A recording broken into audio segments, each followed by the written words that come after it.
Hello everybody and welcome. In this video I'm going to show you how to call voice assistant using your earbuds REALME Buds T200 Lite.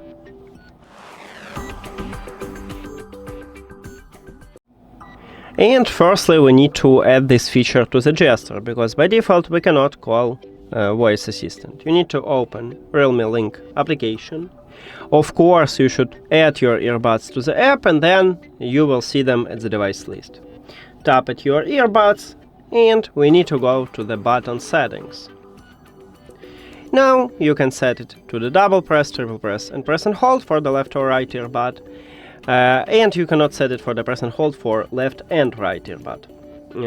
You can set it also for the left and right earbud. So let's say I wanna add only for the left earbud and for the double press. So I click at this line, select voice assistant, and now let's check it.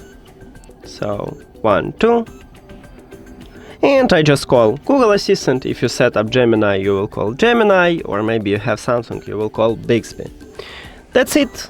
Thank you for watching this video. If you found it helpful, please consider subscribing to the channel and leave the like on the video. See you later!